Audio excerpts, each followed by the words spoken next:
atau pembicaraan saya kali ini, tolong ditanggapi, jangan dalam arti kata bahwa memang harus diakui terlepas daripada apakah kita pendukung Presiden Soeharto ketika jadi presiden selama 32 tahun atau menjadi oposisi pada zaman itu adalah hal yang faktual. Karena itu saya akan berbicara sebagaimana yang saya ketahui sejak saya masih mahasiswa di Jogja sampai sekarang. Nah, persoalan utama yang sekarang sedang terjadi di tengah masyarakat kita sekarang ini adalah apakah Jenderal Besar Soeharto itu berhak mendapatkan gelar pahlawan nasional atau tidak? Nah, di Kompas kemarin sudah ada gambar sejumlah tokoh termasuk Romo Magnis, mantan Jaksa Agung Marsuki Darusman dan sebagainya di foto itu, dan mengatakan juga bahwa ada 500 orang yang bertanda tangan mengirim surat kepada Presiden Prabowo untuk menolak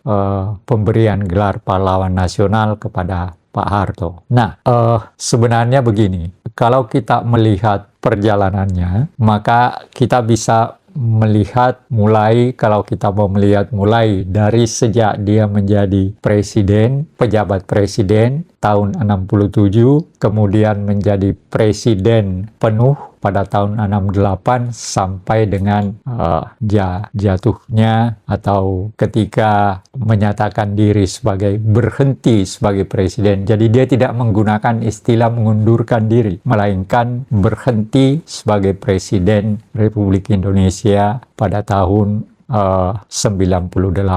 Nah, begini, harus diakui kalau dimulai dari 67, sebenarnya faktanya waktu itu negara kita itu negara bangkrut.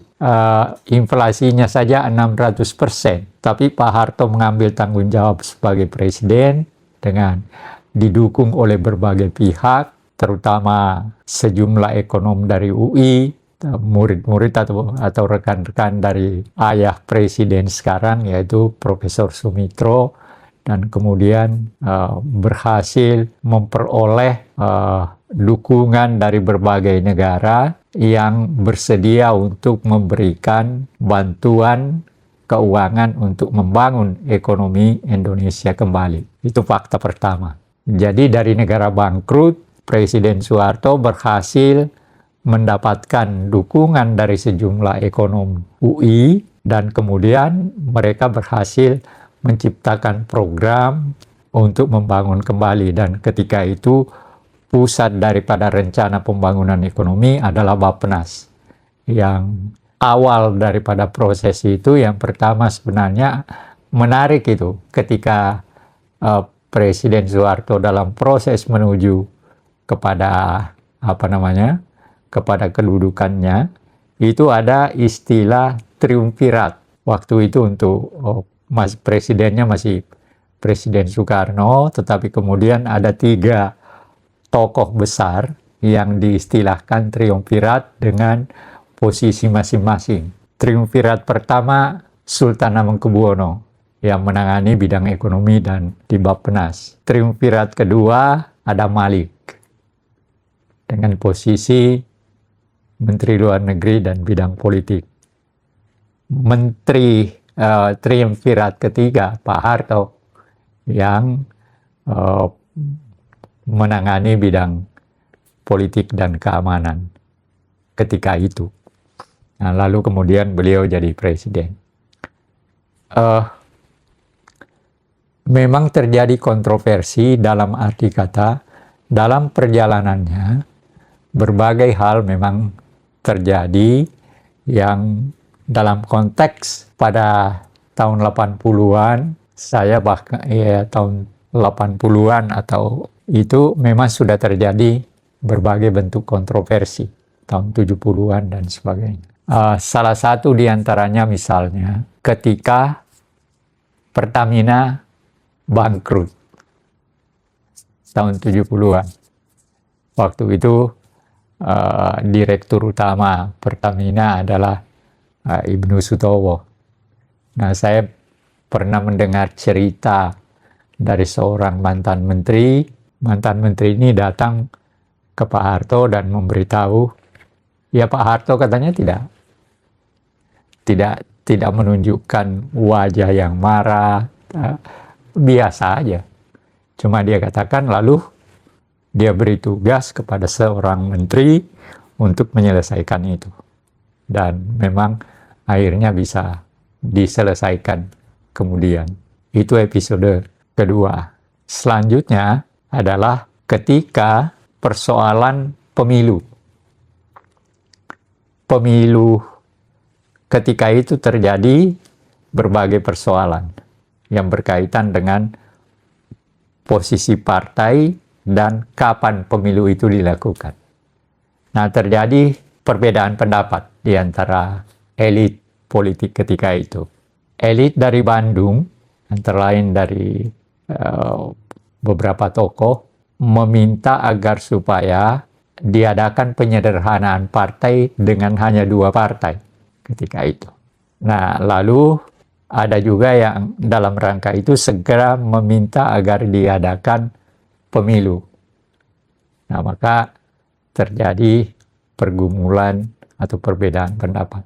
Tokoh-tokoh utama ketika itu ada Ali Murtopo, Yoga Sugama, dan sebagainya, Rahman Toleng dari kalangan intelektual muda, dan segala macam ketika itu.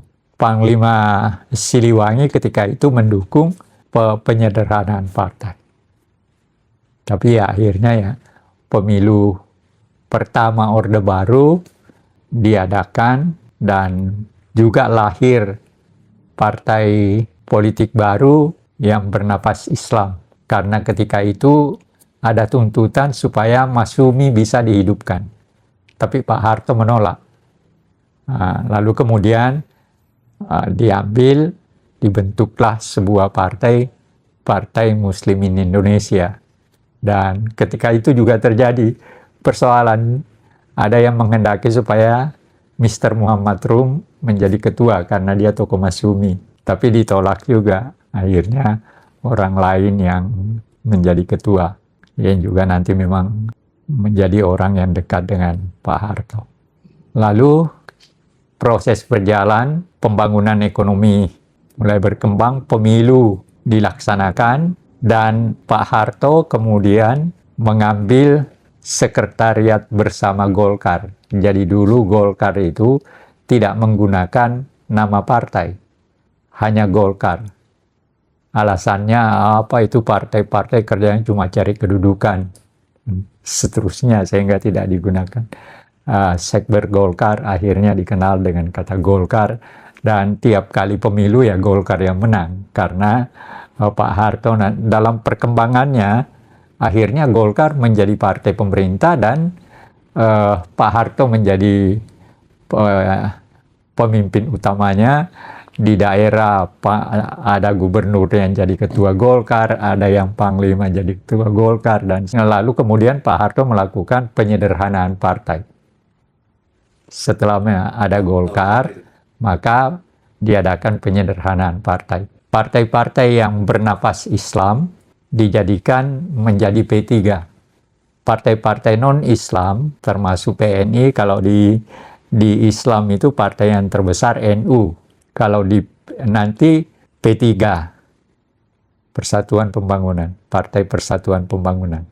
Lalu ada PDI, tidak pakai perjuangan, waktu itu masih Partai Demokrasi Indonesia.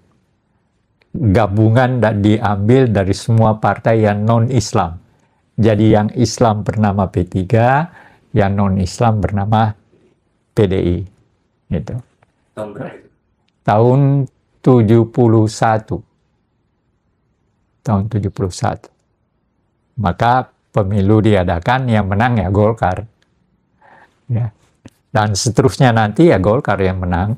Dan Pak Harto berkuasa, tetapi berkuasa terus-menerus sampai 32 tahun itu, sambil pembangunan memang dilaksanakan. Itu harus diakui. Pembangunan. Nah, ada hal yang menarik sebenarnya bagi saya sebagai seorang guru, yaitu persoalan pendidikan. Mengapa? Sebelumnya sebelum Pak Harto, yang namanya sekolah itu, jangankan SMP, SD aja belum tentu ada di kecamatan.